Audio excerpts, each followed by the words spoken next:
nosotros modernamente ni siquiera vemos el día, ¿no? Pienso que le tenemos que dar dos vueltas al reloj en vez de que en el reloj veamos el paso del día completo, ¿no? Ujú. Y asimismo contamos los meses irregularmente y en realidad no tenemos ya ni idea de los planetas ni de sus posiciones. Entonces, cuando menos en un aspecto de astrología y ni se diga de arqueoastronomía y cosas por Es el estilo, correcto. de alinear rayos del sol con edificios completos, es claro que tenían una tecnología mucho más avanzada en esas cosas, pero me gustaría preguntar tu opinión de cómo crees que sería ese viaje al pasado si pudiéramos regresar a ver, no sé, por ejemplo, la opulencia de los mexicas o de las culturas del centro de nuestro país.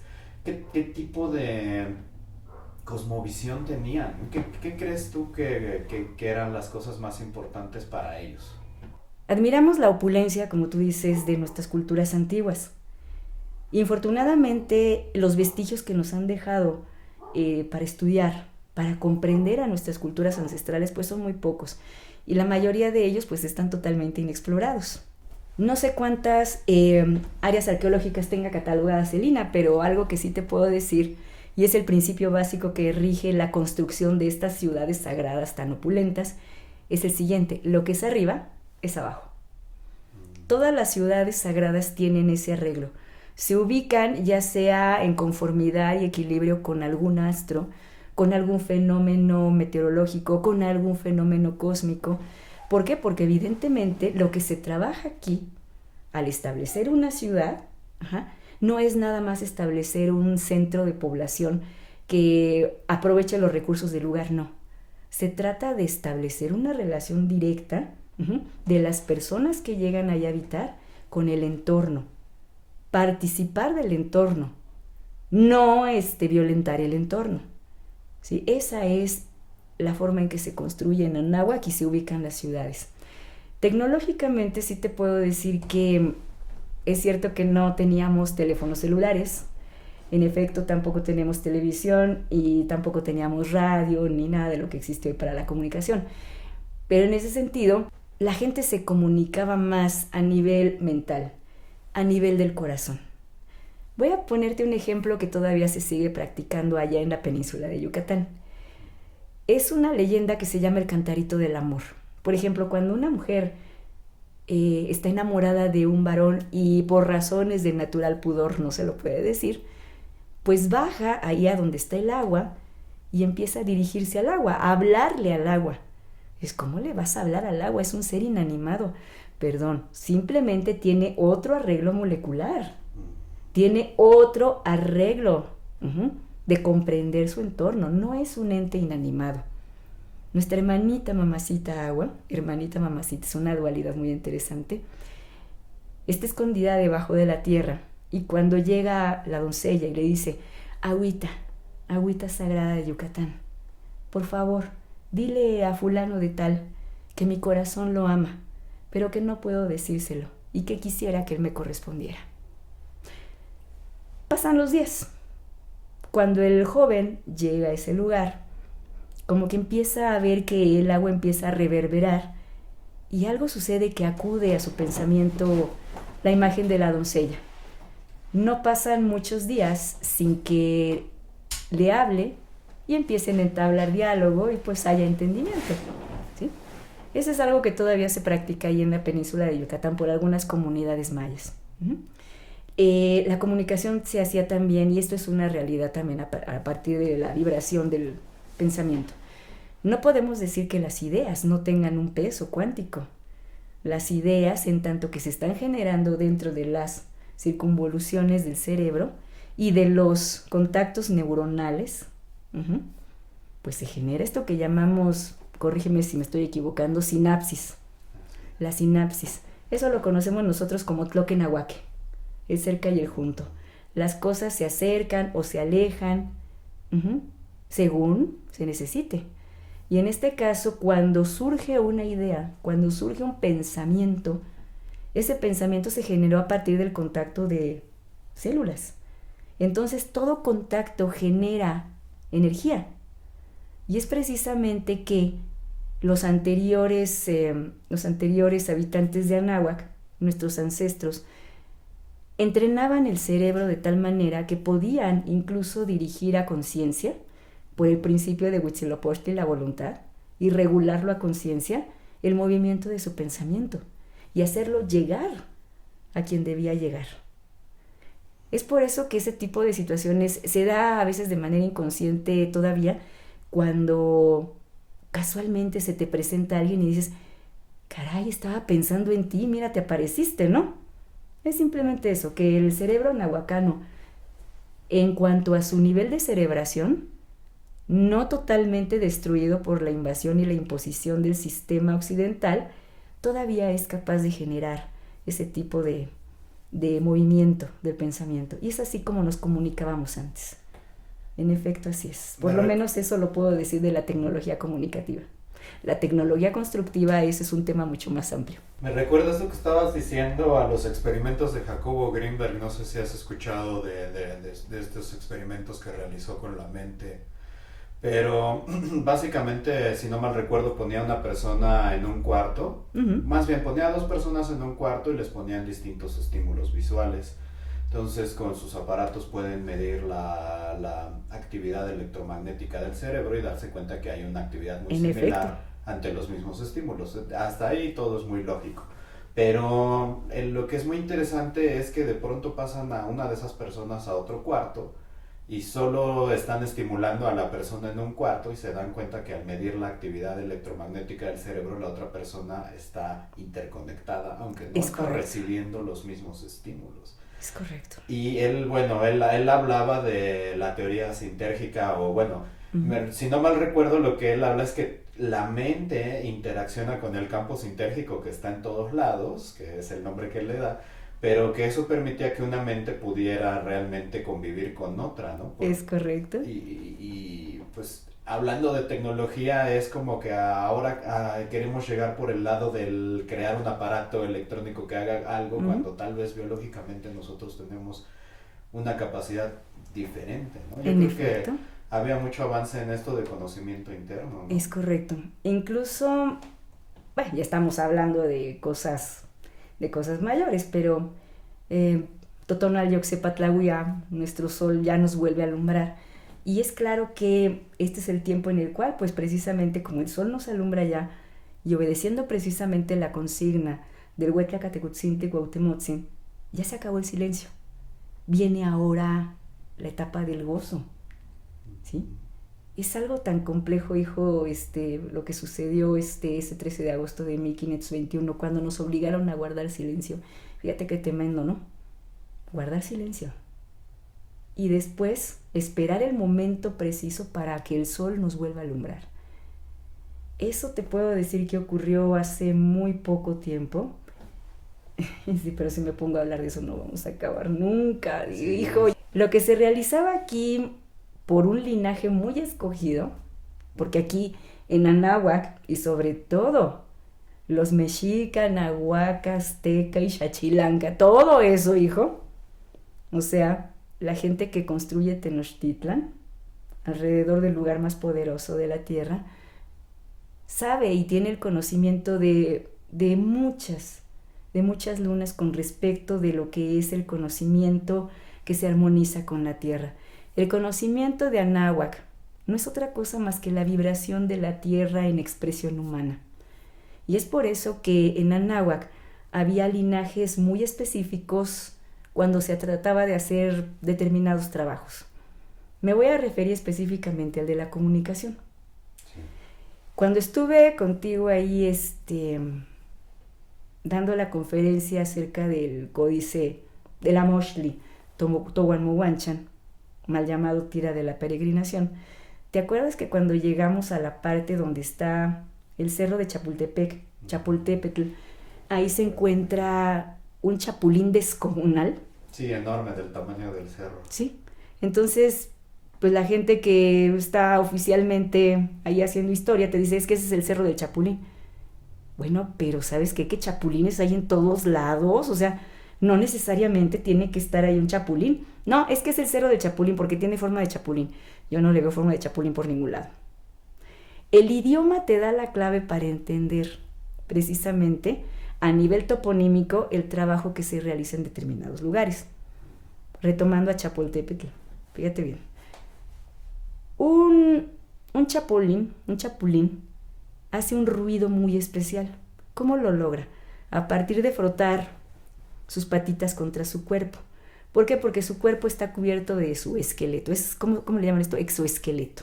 Bueno, entonces, él está creando el sonido a partir de su propia interioridad. Cuando un chapulín, cuando un grillo está cantando, bueno, es un decir que está emitiendo sonido, pues lo puedes escuchar, no sé, incluso hasta 20 metros, ¿no? Así de grande es la forma, ¿no?, en que ellos producen sonido, pero jamás lo vas a ubicar. Difícilmente lo puedes encontrar.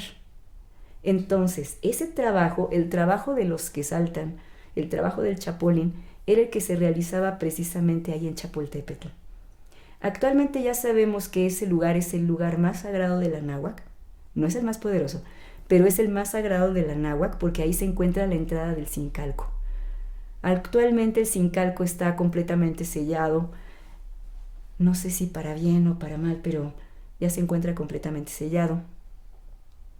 Y en la cima del Chapultepetl podíamos tener acceso a un tiro que bajaba de la cima del cerro hasta la base misma y se interconectaba con lo que era la cueva de Zincalco. Don Porfirio pues se encargó de modificar todo eso, ¿de acuerdo? Pero ese lugar, que es el lugar más sagrado, lo es precisamente porque ahí se podía ver de manera natural, muy a la manera de Xochicalco, que es otra cueva, se podían ver perfectamente los pasos cenitales, el cambio de estaciones, demás fenómenos astronómicos, y por la vibración propia del lugar, por el tipo de roca del cual está compuesto el cerro, se podía aprovechar esto para formar una especie de enorme antena de emisión. Como resonancia, ¿no? Resonancia-emisión. En efecto, así es. Por eso, cuando tú ves en el códice, en el Amoxtli Tohualmuhuanchan, al cerro de Chapultepetl, el atributo encima del chapulín es descomunal. Es precisamente por la importancia del lugar y del trabajo que se realiza ahí. Solamente gente escogida iba ahí. Solamente gente escogida podía subir ahí. Ahí había un vestigio. Cuando llegan los españoles, lo dedican a San Miguel, curiosamente bajo el auspicio de una entidad militar. Una entidad militar es el jefe de las milicias celestiales. Y en efecto, ahí no vive nadie. Si tú te fijas, las colonias cercanas que son San Miguel Chapultepec, el asentamiento de Atlacuihuayan o Itacubaya, están relativamente lejos del lugar, pero no están poblando el cerro. La propia vibración del cerro rechaza que exista centros de población ahí. Se construye este lugar ya en el virreinato. Posteriormente lo adecúa Maximiliano, después fue residencia presidencial y actualmente es un museo. Sin embargo, pues mucho de la vibración energética del lugar está completamente aplanada por el castillo que está construido ahí. En efecto, pues ya el trabajo difícilmente se puede realizar, pero también es cierto que es imposible vivir a las faldas de ese cerro. Oye, la vibración es muy fuerte. ¿Crees que este tipo de tecnología probablemente también haya sido en pirámides o cosas así? Indiscutiblemente. Porque realmente es una de las grandes preguntas como de ¿para qué sirvieron las pirámides? ¿Cuál es tu opinión? Indiscutiblemente sí. Las formas constructivas de Anáhuac, estamos hablando ya de arquitectura monumental, son 3. La más pequeña es el Tzacuali, el lugar que está cercado o confinado. El único ejemplo que quedó vivo de esto y que quedó prácticamente intacto lo tenemos ahí en el vestigio de Jecatl, ahí en la estación de Pino Suárez. Sí. Ahí se tiene que hacer de forma circular porque ese es el límite de la ciudad y es donde da vuelta el aire. Cuando te dicen ¿hasta dónde vives? Pues hasta donde da vuelta el aire, ¿no? Si yo estoy ubicando ahí al límite de mi ciudad es porque estoy aprovechando las corrientes de aire Ejecatl para nutrir mi inteligencia. Ejecatl el viento, es también una advocación de lo que conocemos como Quetzalcóatl, que no es un dios, es la personificación de la inteligencia sabiduría. ¿Y cuál es el alimento de la inteligencia sabiduría? El aire, el saber respirar, el saber llevar aire y oxigenar mi cuerpo. Entonces, este trabajo que se realizaba en la Zacuali, nada más era realizado por gente muy, muy escogida, ya de pensamientos mayores. Eso por un lado, ese es el Zacuali, para que la gente ahí vaya y medite, no cualquier persona, no, solo gente escogida. Posteriormente viene, en tamaño y en utilidad, el Teocalli. El Teocalli es un punto de reunión en el cual la gente de un calpulli o de algún centro poblacional que esté dentro de una jurisdicción más grande acude a realizar sus actos de culto, ¿sí? Armonizarse simplemente con la naturaleza. Pero cuando ya estamos hablando de arquitectura monumental, funcional, yo le llamo así, ya estamos hablando del Hueteocalli. Y el Hueteocalli se tiene que construir precisamente donde la vibración energética esté fluyendo de tal manera que pueda hacer un efecto de ascensión, descenso, de captación, distribución. Todos los lugares de Anáhuac que tienen arquitectura monumental, todas las ciudades sagradas que tienen este tipo de Hueteocalli y que son unas moles tremendas, como por ejemplo la de Teotihuacán, que es la que está más explorada, una enorme que es la de Cholula, que no está descubierta a su 100%. Dicen que han encontrado una también tremendamente grande ahí en la selva yucateca. Evidentemente sí son recintos que cumplen con un propósito específico, como te digo, de captación, distribución de la vibración energética del cosmos. Propiamente se ha encontrado, y esto es muy interesante, esto lo vi en una conferencia a la que fui, con un investigador español que se ha abocado mucho a estudiar la vibración de la pirámide, ¿qué estoy diciendo? La vibración de la Hueteocalli de Teotihuacán. Y me dice que la vibración es fortísima, pero también me dice que han encontrado que esta monumental Teocalli está cubierta con obsidiana y también con mica. Está cubierta con mica. ¿Para qué? O sea, la mica evidentemente es un material que te resiste mucho, incluso emanaciones radioactivas. Sí, es un aislante. Es un aislante. Además, si no mal recuerdo, la mica se produce más bien hacia el sur. Es correcto, imagínate la cantidad de mica que debieron traer y de dónde la debieron traer para recubrir a esta monumental Teocalli. Pero hay algo que no tienen todas las Teocalli, de Anáhuac, no las tienen, tampoco de Izachila no las tienen. Y es precisamente que no tienen enfrente al lugar más poderoso de la tierra. Se piensa que el Hueteocalli es el edificio más importante de lo que fue el recinto sagrado de Tenochtitlan, ¿sí? Por las dimensiones del lugar, porque iba teniendo etapas constructivas, que iban sobreponiéndose y que le dieron una altura de casi 35 metros. Debió ser maravilloso verlo, ¿verdad? Pero no es el edificio más importante, no. De hecho, está respondiendo a la necesidad de ser un marcador cósmico para trabajar directamente con el que sí es el edificio más importante y que es el Tezcatlipoca Teopancalco. ¿Cuál es el Tezcatlipoca Teopancalco? Es el mal llamado edificio o templo de Hecatl, que es muy curioso porque tiene una forma circular y también al mismo tiempo incorpora formas cuadradas. Pero tiene un techo que remata el recinto que es completamente vegetal. ¿Por qué? Porque la energía que sale de ahí, no tengo palabras para poder decirlo.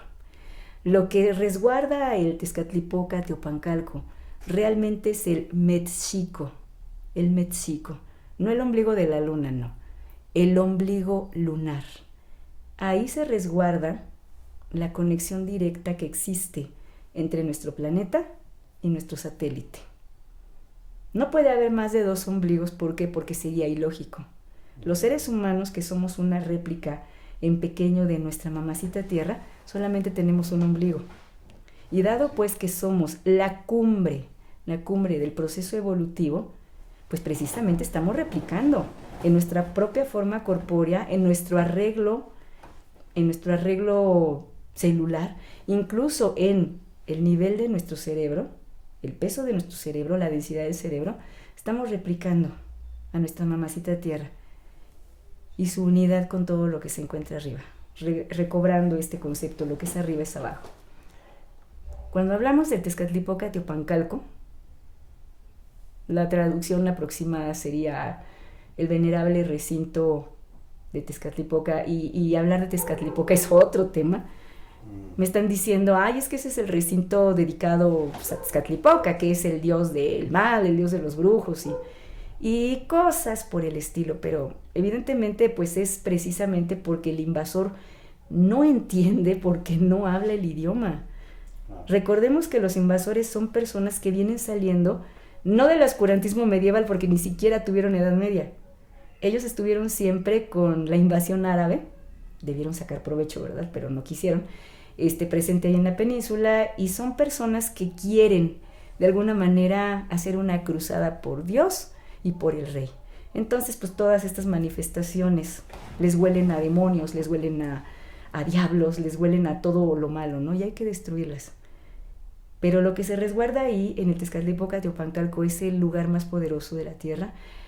Y pues bueno, desgraciadamente está también cubierto por construcciones que lo están, ¿no?, ahogando, ¿no? Sin embargo, y a partir de los temblores de 17, hubo una especie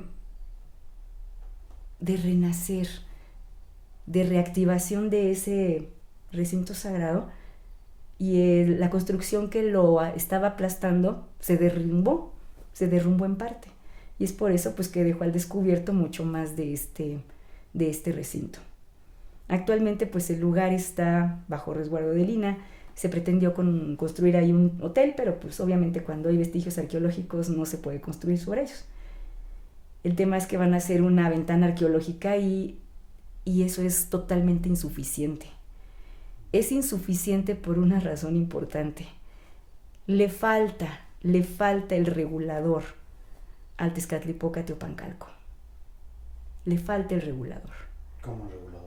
Lo que estaba dentro del Tezcatlipoca Teopancalco, pues es una piedra que tú conoces muy bien, y es la mal llamada piedra de Tizoc.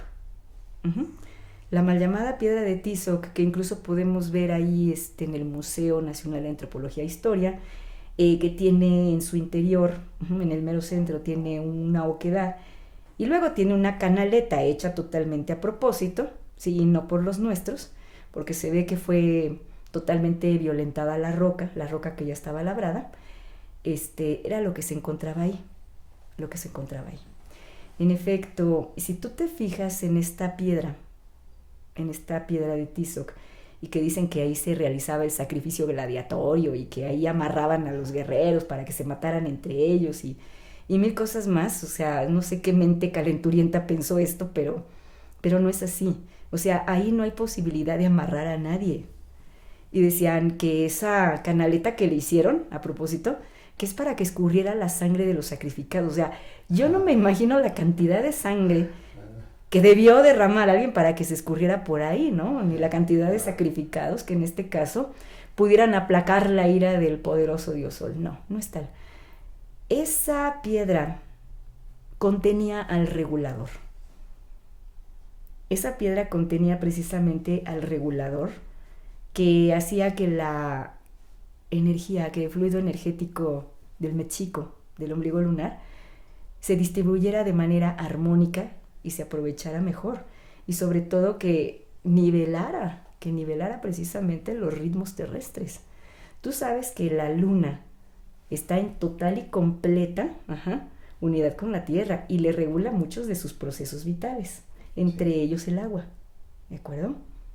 Pues entonces el ombligo lunar, pues cuando tenía este regulador, teníamos por eso una ciudad sagrada, una ciudad que en menos de 200 años pues llegó a ser lo que actualmente nos platican las cartas de relación, ¿no? Y Bernal Díaz del Castillo. Pero volviendo a la piedra, si tú te fijas, y yo quiero que seas un poquito curioso en eso, observa bien a la piedra, vela por todos sus ángulos y te vas a dar cuenta que la roca está incluso como aplastada, está incluso como completamente aplastada, como si se hubiera fundido en algún momento y hubiera quedado así. Los patrones de labranza de la piedra, se mueven completamente, con el movimiento del aplastamiento o de la fundición de la roca, ¿sí? No están hechos sobre una roca que no esté regularmente hecha. Si no tuviera ese aplastamiento, la roca sería perfectamente circular, pero no lo es. En algún momento esa roca se fundió, se aplastó precisamente por contener el fluido energético tan impresionante que se generaba ahí.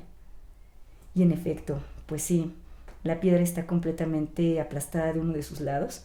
Ojalá quienes nos están viendo pues vayan y observen ese detalle y vean que pues realmente esto es verdad, ¿sí? Hay una roca que es similar, pero esa se guardaba dentro del Calmecac, que es otro lugar muy interesante que también es de distribución, captación de la energía vital. Pero de eso a lo mejor hablamos después.